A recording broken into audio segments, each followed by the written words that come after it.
Merry Christmas, and Merry Christmas to Michigan fans who finally have a full-time football coach. Kyle Whittingham from Utah. Joshua, all the jokes were right, I guess. You remember when Yes. Kyle Whittingham announced he was stepping down, everyone was like, and then Michigan opened, it was like, is this why? And of course it wasn't. But timing is everything in life, and timing was everything for Kyle Whittingham to end up in the maize and blue. They said Kyle Whittingham went in the transfer portal, and I about He fainted when I saw that. He It's said he went in the hilarious. transfer portal. Dude, I Amazing. mean, it is amazing. I'll say this, like the two Big Ten teams with the biggest openings probably had the weirdest searches and ended up with coaches that are really good. And I just think it's a unique place to like maybe not have the greatest timing or have the greatest process. And it's still like Kyle Whittingham, we know is a great ball coach. So Michigan certainly upgraded on the coaching side when they hired Yes, him. they did. It's a great point, though, about Matt Campbell at Penn State Yeah. and Kyle Whittingham at Michigan. I think there have been people who said, like, right from the jump, this person's a good fit. Maybe this should be a first phone call. And it wasn't. And it's a circuitous route. And they end up with two coaches that we're going to be spending a lot of time this offseason talking about all that they need to Yes. do. What's really interesting here, and we'll get into kind of the nuts and bolts of this hire, is it's a 5-year deal for a 66-year-old head coach. Now, Kyle Whittingham is in amazing shape. He's got, when I went to Utah a couple of years ago, he had 2 different Pelotons in the facility, like one in his office, one in the football facility, one at home. Like, guy is jacked, guy's in great shape. He's not going to look 66, but that's why it's a 5-year deal. And there's definitely going to be questions of, do we think he's going to even do full 5 years at Michigan at this age? But that's worth noting. Also, according to ESPN, the deal averages $8.2 million per year, 75% guaranteed. So he's expected to make about $8 million this year. There are definitely questions about the rest of the staff. Nothing has been announced yet. We're recording this on Saturday morning. The hire went official late Friday night. I believe Kyle Whittingham wanted to talk to his Utah team, even though the news has basically been out there for about 12 hours at that point. He is not going to coach Utah in their bowl game, which was expected to be his kind of send off. Like you said, he said he was going the transfer portal. He did not use the word retire.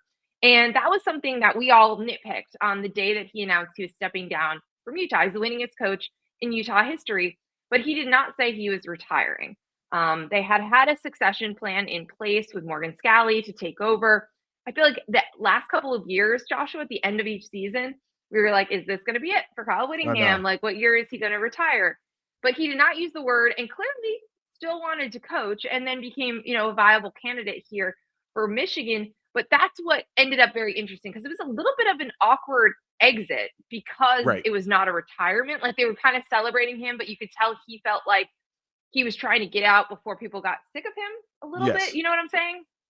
And I feel like you do that when you maybe start to see the signs of people. I'm not saying anybody pushed him out necessarily, but maybe he was like, you know what? Like it feels a little bit different than it used to around here. And I definitely don't want to overstay my welcome. But anytime you have a coach that is really synonymous with the university and had as much success as him, and he's kind of like, no, this isn't going to be my last stop, I do think it's intriguing. And so now you land at Michigan. You mentioned the length of the deal, which was a big talking point on social media, because I saw a lot of people who are Michigan supporters who were like, I want to hire a guy who can be here for 10 years. And my first thought was like, you guys haven't had a coach that was there for, I don't even think Harbaugh actually made it to 10 years there. Like, when was the last time they had a coach that was there for longer than that? Like Lloyd When was Carr? the last time a lot of these coaches have That's gone more than 10 years is that's what I'm overstaying getting your at. welcome. Like, 10 years, it's James Franklin, right? That's when yes, they start to it get gets you up out of there. uncomfortable. So the idea of hiring a coach and saying like, oh, I want to get 10 years out of him, like coaches get hired to get fired. 5 years to me sets the table of, this is a guy that we believe in. We're obviously going to put some resources behind him. We know he's a little bit older, and job number one for him is to stabilize what has been a chaotic football program and get us, they won 9 games this year. Like, get back to Yeah. a standard where it's like, this is a playoff team in the 12-team era. I think he can do that in a 5-year span. And as you said, he ain't an old 66. Like, maybe you do get a few more years out of him if things go well. But this made a ton of sense in terms of the time, the length of the deal. Yeah, I agree completely. I think we were kind of thinking of this like as what, 3 or 4 years to stabilize the program. Like, Yeah. please, no more scandals. Please, like, just normalcy and just build. And it was an interesting route to get here because of the Hmm. other names that had been obviously associated with this job. The Kalen DeBoer thing, which obviously then Alabama wins their first round game, so they move on. From that, Jed Fish is a name that obviously had Michigan ties, but Kenny had coached Dillingham. under Harbaugh. You had a number of names and coaches, and then do you go into the NFL ranks, whatever that might look like.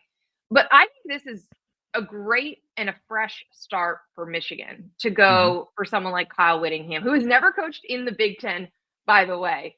And we're looking, if you're watching on YouTube, Utah put out a number of statements just sort of thanking Kyle Whittingham for his time there, but also acknowledging that he is now like stepped away immediately. He is not going to be coaching this bowl game. He's going to spend some time with Michigan's roster at their bowl game almost immediately this weekend as we're recording this, the weekend of December 27th, because he needs to save the roster. The transfer portal opens on January 2nd. Obviously, also Oof. with the coaching change, it opens 5 days after. So it's basically the exact same time after a coach is hired for these players to stay. So that is part of kind of the next steps here. I do want to touch on a couple more things about what Kyle Whittingham did at Utah. He was 177 and 88 in 21 seasons. So we talk about coaches that made it over the 10-year mark. Right. Certainly did that twice. 13-0, perfect season in 08, very famously at Utah. But he went with them from the Mountain West to the Pac-12 transition and then to the Big 12 during his time at Utah. One of the last times I did like kind of a deep dive story on Utah was about going to the Pac-12 and kind of conquering it, like getting to a Pac-12 championship game, like really figuring out, hey, we're not this group of, well, again, group of five wasn't a phrase, but like this upstart darling out of the Mountain West. Like, no, we can be a serious player in college football. And that was something that he was really, really proud of. And then obviously they were immediately one of the top teams in the Big 12 as well, which we all expected, with just the identity of these teams. They're very physical. They're very defense focused. And they're just like a very tough out. I think you and I probably had this conversation because I've had it a lot of times, especially in years of realignment rumblings and stuff. We'd always be like, Utah's a Big Ten team. Like Yeah. Utah feels like a Big Ten school and a Big Ten team. And so again, he's never coached in this conference. And I think it's a good thing, has no ties to the Harbaugh era at Michigan, which some of the other coaches did that were Right. in the mix or at least connected to this job publicly from lists and candidates and all this stuff. But again, Michigan, I think, was looking at the obvious names. Yes. I think that all of that is good. I think it's a good identity, very blue collar, very good work ethic, very physical, tough, all the stuff that the best Michigan teams take a lot of pride in.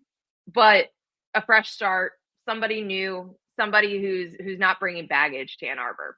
Yeah, I mean, I think it was important for a lot of people when they were looking at the names in this search to find somebody who could, whose natural style was what has made Michigan successful, which is being strong in the trenches, playing great defense, which is running the football, right? Like all those things. So that makes a ton of sense. It's the question I think for folks now is, and we saw this in Michigan State, people are going crazy with this, but we saw it with Jonathan Smith, who was a guy who had a lot of success over on the West Coast. And then he comes into the Big Ten. It's like they can't really, figure out how to do what they needed to do to be successful. I think for Kyle Whittingham, now it's about staffing and it's about who they can put around him that have ties into, Detroit high school, right? Like you got to be able to recruit Detroit and the state of Michigan, who have ties into the state of Ohio, that have been there recently, guys who can go national and go down to Florida and Texas. And he's probably got the West Coast connection to California and everything. But I think as important as anything is having guys on staff who have the relationships already here. So you're not just this dude who came over from the Mountain West and you're trying to figure out how to build connections with all of the programs, guys in Jersey who they recruit that state really well. Like you have to have those people on staff around them. Absolutely. And I also think like the way that you're thinking about rosters these days is year by year. So when you're thinking about recruiting and age and tenure and like the length of these contracts, I don't think that stuff's as important as it used to be. No, not at Because all. you're thinking like this year, if this year goes Mhm. well, then we think about next year, right? Like Yep. it's not the same thing where like these contracts had to be 8, 9, 10-year deals because you needed to like be there the whole time for someone's career. Like they don't even know if they're going to be there for those 4 years, or if their career is only going to be 4 years. Like that's part of it too.